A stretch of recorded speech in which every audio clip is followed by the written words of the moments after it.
یوم خواتین پر عورت مارچ۔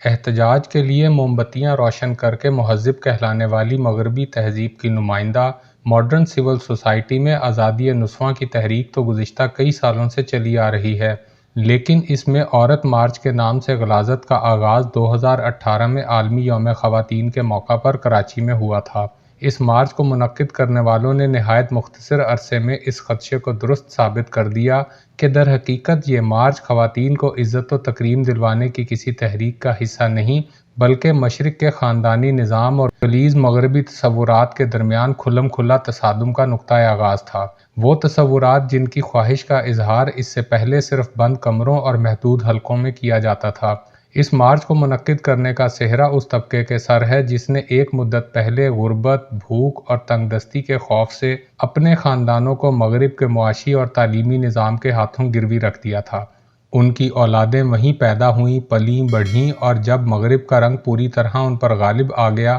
تب NGOs کے نیٹ ورک قائم کر کے مستقل وظیفوں پر مختلف ایجنڈوں کے ساتھ انہیں اپنے اپنے دیس واپس بھیج دیا گیا۔ یورپ بدری کے بعد انہوں نے اپنے ممالک میں پہنچ کر ایک عرصے تک وہاں کے محکوم اور مجبور طبقے کے ساتھ ہمدردی اور انسانیت کا ڈھونگ رچایا اور بیرون ملک اپنے آقاؤں سے اس کی پوری قیمت وصول کرتے رہے۔ پاکستان میں ان کو مشرق کے خاندانی نظام اور اسلامی روایات کے خلاف متحرک کیا گیا تھا۔ اس نیٹ ورک میں شامل خواتین کی فلاح و بہبود کے لیے کام کرنے والی NGOs نے پسند کی شادی کے لیے والدین سے بغاوت، گھر سے بھاگنے کی صورت میں تحفظ، اسقاط حمل کے رجحان کے فروغ، طلاق کی آزادی اور ملوں کارخانوں میں عورت کو مزدوری کی ترغیب دینے جیسے بے شمار اہداف پر 2 دہائیوں تک بھرپور کام کیا۔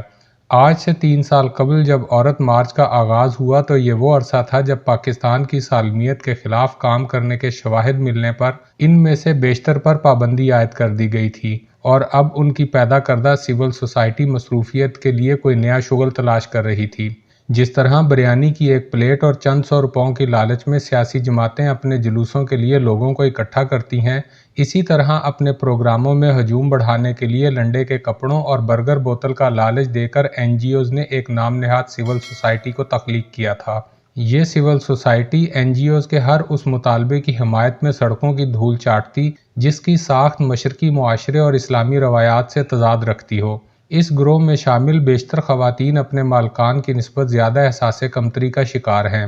حالات کی قسم پرسی کی وجہ سے انہیں کبھی یورپ یاترا تو نصیب نہیں ہوئی، البتہ مغربی لباس زیب تن کر کے، انگریزی کے چند جملے سیکھ کر اور چہرے پر فیر اینڈ لولی تھوپ کر مہذب کہلائے جانے کے خواب انہوں نے دل میں ضرور پال رکھے تھے۔ مغربی ایجنڈے کی آبیاری میں NGOs کا ساتھ دینے کی انہیں پوری قیمت دی جاتی تھی، اور پیسوں کے لیے کچھ بھی کرنے کی آزادی ہی اس سول سوسائٹی کا سب سے بڑا مطالبہ ہے۔ NGOs پر پابندی کے بعد یہ نایاب مخلوق اپنے سرکردہ رہنماؤں کے سر پر بوجھ بنی ہوئی تھی، جو اب صرف مفت کی روٹیاں توڑ رہی تھی۔ تب ہی اپنی تمام تر دانش اکٹھی کر کے NGOs نے ان کے لیے خالی جگہ تلاش کی اور انہیں کام پر لگا دیا۔ عورت مارچ کی بنیاد رکھ دی گئی۔ ہونا تو یہ چاہیے تھا کہ تہذیب کا دامن تھاما جاتا اور ترقی یافتہ ممالک کی مہذب عوام کی طرح اپنا مقدمہ اہل دانش اور عوام کے سامنے رکھا جاتا، تاکہ لوگ اس سے متاثر ہوتے اور مشرقی معاشرے میں عورت کو درپیش مسائل کی درست انداز میں عکاسی ہو سکتی۔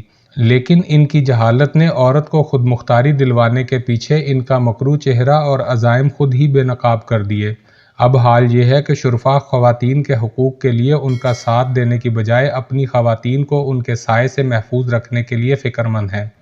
NGOs اور ان کی پیدا کردہ سول سوسائٹی جس نے خواتین کی آزادی کے نام پر عورتوں کے ہاتھوں میں شرمناک پلے کارڈ اور زبان پر اخلاق باختہ نعرے جاری کروا کر انہیں مارچ کے لیے سڑکوں پر نکالا تھا، اس حکمت عملی نے یہ کارنامہ کرنے والی عظیم عورتوں کو خود ہی بے توقیر کر دیا ہے۔ اس قدر بے توقیر کہ دنیا کے کسی بھی مہذب معاشرے میں سب سے زیادہ حقارت کی نظر سے دیکھے جانے والا طوائفوں کا طبقہ بھی ان سے محترم گنا جانے لگا ہے۔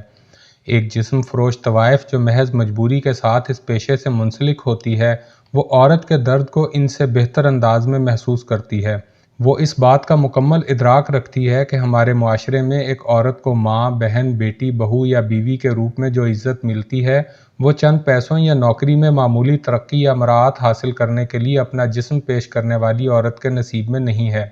طوائفیں بھی اصولوں کے تحت دھندا کرتی ہیں۔ یہ خود سے کسی کو اپنی طرف رغبت نہیں دلاتی اور نہ ہی پلے کارڈ اٹھا کر یا بازاروں میں آوازیں لگا کر گاہکوں کو اکٹھا کرتی ہیں، بلکہ ہوس کے پجاری عیاش مرد اپنے نفس کی تسکین کے لیے اپنی مرضی سے ان کے ساتھ وقت گزارتے ہیں، جبکہ این جی اوز کی پیداوار اس سول سوسائٹی کی وہ خواتین، مرد اور کرائے کے خواجہ سرا جنہوں نے عورت مارچ میں بیہودہ مطالبات پیش کر کے عورت کے تقدس کو پامال کرنے کی کوشش کی، ان کے رنگ ڈھنگ نے واضح کر دیا کہ یہ پسماندہ تو کیا کسی سویلائز سوسائٹی میں بھی رہنے کے قابل نہیں ہیں۔ یہ ذہنی بیماروں کا ایسا جتھا ہے جو کسی بھی معاشرے میں ناسور کی حیثیت رکھتا ہے۔ خواتین کے نام پر انہوں نے جن حقوق کا تقاضا کیا، ان مطالبات نے ایک عام ورکنگ وومن سمیت اہم شعبوں میں اعلیٰ سطح پر خدمات سر انجام دینے والی قابل خواتین کو بھی بے چینی میں مبتلا کر دیا ہے۔ ایک عام ورکنگ وومن جو مجبوری کے تحت 2 وقت کی روٹی کمانے کے لیے گھر سے نکلتی ہے،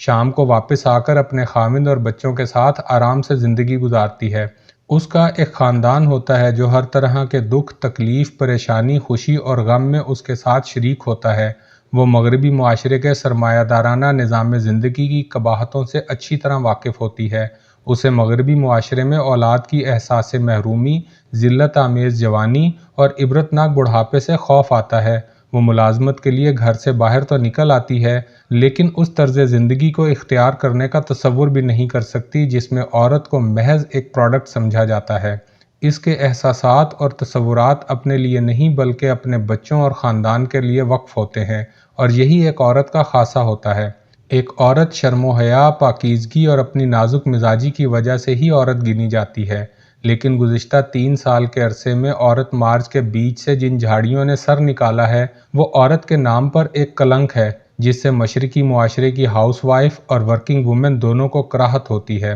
ان جھاڑیوں کی جگہ معاشرے کو اپنے کردار کی مہک سے معطر کرنے والے رنگا رنگ پھولوں کے باغیچے میں نہیں بلکہ جانوروں کے چارہ کھانے کے لیے استعمال ہونے والی ناند میں ہوتی ہے۔ جانور وہیں اس چارے کو کھاتے ہیں، وہیں گندگی پھیلاتے ہیں اور اسی گندگی پر آرام سے سو جاتے ہیں۔ زندگی کی ہر خوشی پاکستان سوشل ٹی وی، زندگی کی ہر خوشی پاکستان سوشل ٹی وی، اپنی دھن